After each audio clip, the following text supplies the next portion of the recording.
क्या आपने कभी कोई ऐसी मूवी देखी है जिसके किरदारों के साथ आपको एक कनेक्शन सा महसूस हुआ है? लगा कि शायद इनकी कहानी से मिलती जुलती आपकी भी कहानी है। क्या कभी कोई मूवी देख के आपने खुद को और समझा है, खुद के निर्णय की जांच की है, समाज का परीक्षण किया है? क्या कभी कोई मूवी देख के आपको अपने नाते संबंधों के बारे में कोई नई बात पता चली है? हेलो और स्वागत है आपका इस वीडियो में जो प्रस्तुत किया है अपनी शाला फाउंडेशन ने। अपनी शाला फाउंडेशन मुंबई में स्थित संस्था है। ये सामाजिक और भावनात्मक शिक्षा और मानसिक स्वास्थ्य की ओर काम करती है। मेरा नाम पल्लवी है और मैं आज आपको कुछ ऐसी खूबसूरत मूवीज की झलक दिखाऊंगी जिससे हमको सामाजिक और भावनात्मक शिक्षा और समझ की तरफ एक कदम उठते हुए दिखता है। तो चलो देखते हैं। इस लिस्ट की सबसे पहली मूवी है इंग्लिश विंग्लिश। 2012 में बनी इंग्लिश विंग्लिश को डायरेक्ट किया था गौरी शिंदे ने और इसमें मुख्य किरदार निभाया था अभिनेत्री श्रीदेवी ने।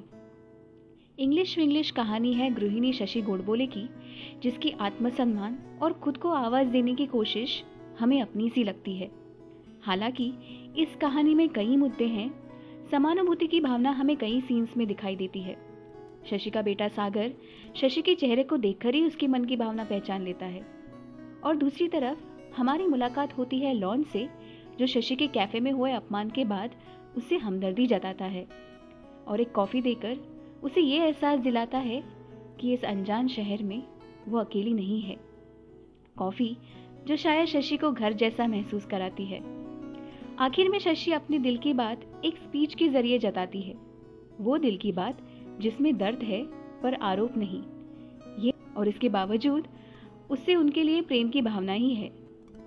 एक संदेश जो हमारे साथ रहता है वो ये है कि किसी भी रिश्ते में जब तनाव महसूस हो या कोई पार्टनर खुद को दूसरे से कम महसूस करे तो हमें आत्म परीक्षण की ज़रूरत है, ना कि रिश्ता तोड़ने की।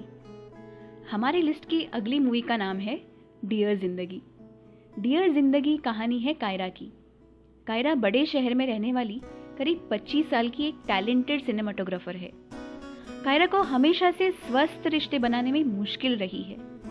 जब उसके पार्टनर के साथ उसका ब्रेकअप हो जाता है तब कई बिना नींद की रातें और अस्वस्थता उसे ये एहसास दिलाती है कि उसे उसका सुझाव ढूंढना है। तब उसकी मुलाकात होती है डॉक्टर जहांगीर खान से, जो एक मनोवैज्ञानिक है। डॉक्टर जहांगीर की मदद से कायरा को अपने अबैंडनमेंट के डर का एहसास होता है। कायरा अब तक वही करती आ रही है जो हम में से कई लोग करते हैं। कनेक्शन बनाने की ज़रूरत हो तो खुद को सबसे दूर कर लेते हैं। जब कायरा धीरे धीरे अपनी भावनाओं को समझने लगती है, खुद को अपने आप में और अपने परिवार के साथ सुरक्षित महसूस करती है, माफ़ करना सीख लेती है और रिश्तों में जिन सीमाओं की ज़रूरत है उसे बनाना सीख लेती है, तब हमें भी ऐसे कदम उठाने की ताकत मिलती है। हमारे लिस्ट की तीसरी मूवी का नाम है स्वदेश। स्वदेश मोहन भार्गव की एक सुंदर और विचार करने पर मजबूर करने वाली कहानी है।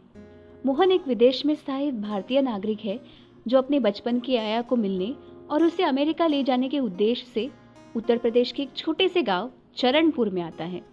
इस दौरान हम मोहन के अपनी नींव से जुड़ने के सफ़र के गवाह बनते हैं। हमें कई ऐसे किरदार मिलते हैं जिससे हमें अलग अलग नज़रिए पता चलते हैं।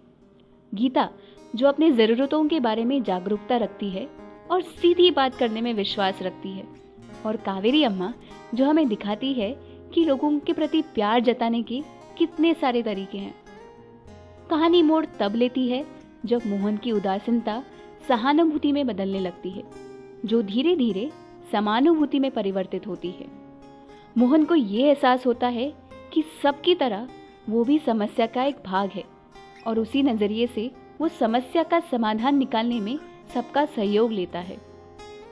अंत में इसी नज़रिए से वो सबके सहयोग से कुछ बहुत खूबसूरत सा निर्माण कर लेता है। हमारी अगली मूवी का नाम है न्यूटन। भारत के रूप में दुनिया का सबसे बड़ा लोकतंत्र खुद को एक और आम चुनाव के लिए तैयार करता है। 9 मिलियन पोलिंग बूथ, 800 मिलियन से अधिक वोटर्स और लगभग $5 बिलियन का खर्चा। न्यूटन कुमार एक सरकारी क्लर्क खुद को एक ऐसा काम सौंपता है जो भ्रामक रूप से सरल प्रतीत होता है। मध्य भारत के जंगलों में एक दूर दराज के गांव में चुनाव का आयोजन। एक ऐसा गांव जहां कम्युनिस्ट गुरिल्ला का 1 दशक पुराना संघर्ष एक तरफ और दूसरी तरफ स्वदेशी जनजातियों को अहम सुविधाओं की अनुपलब्धि दूसरी तरफ। न्यूटन इस घटना के दिन से सीखता है, किसी क्षेत्र में इस तरह से स्वतंत्र और निष्पक्ष चुनाव करना कोई बच्चों का खेल नहीं है। अपने चारों ओर की उन्माद और खतरे से बिना डरे न्यूटन अपना कर्तव्य निभाने के लिए निर्धारित रूप से तैयार है। लेकिन जैसा कि जंगल में कहते हैं, जितनी चीजें बदलती है उतना ही बुरा होगा। फिल्म सामाजिक जागरूकता, आत्म जागरूकता और कैसे कोई जिम्मेदार निर्णय ले सकते हैं, इन विषयों के बारे में बताती है। हमारी अगली मूवी का नाम है तमाशा। तमाशा उस व्यक्ति की यात्रा के बारे में है जिसने समाज की स्वीकार्य सम्मेलनों का पालन करने की कोशिश में अपनी बढ़त खो दी है। यह फिल्म खुद को खोजने के प्रयास में होने वाले खुद के घर्षण और नुकसान के केंद्रीय विषय पर आधारित है। फिल्म हमें दिखाती है कि हम अपने आप को समाज के अनुसार कैसे ढाल लेते हैं और अनजान बनाते हैं खुद से।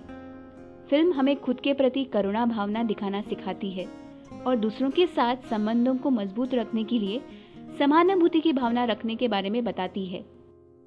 हमारी लिस्ट की छठी मूवी एक मराठी मूवी है जिसका नाम है एलिजाबेथ एकादशी।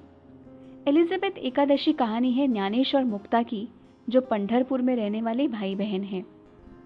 ज्ञानेश अपने पिता के देहांत के बाद अपनी मां को वित्तीय संघर्ष के चलते अपनी तरफ से सहायता करने की पूरी कोशिश करता है। उसके पिता ने उपहार के तौर पर दी हुई साइकिल एलिजाबेथ ज्ञानेश के लिए बहुत ज़्यादा कीमती और प्यारी है, पर पैसों की कमी की वजह से ज्ञानेश की मां को एकादशी के दिन उसे बेचना पड़ता है।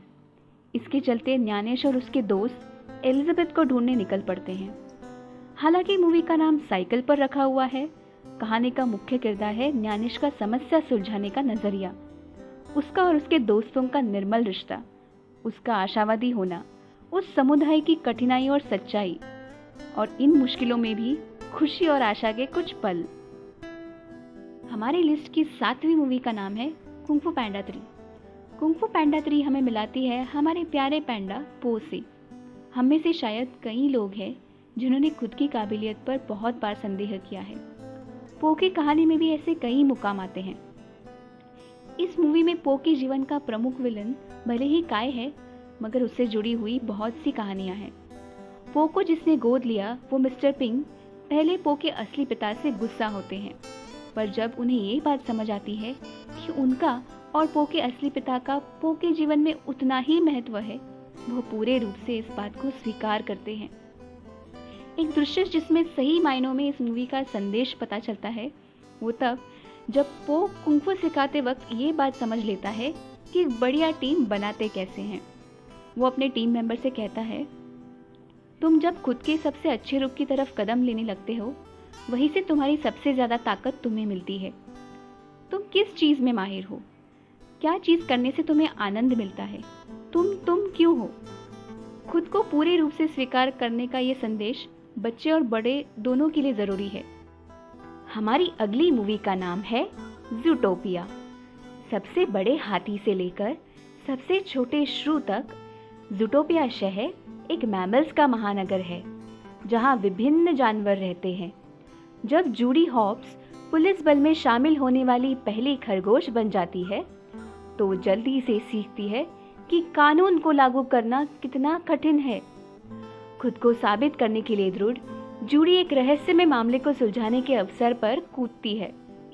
दुर्भाग्य से इसका मतलब है कि निक वाइल्ड एक विली लोमड़ी के साथ काम करना, जो उसके काम को और भी कठिन बना देता है।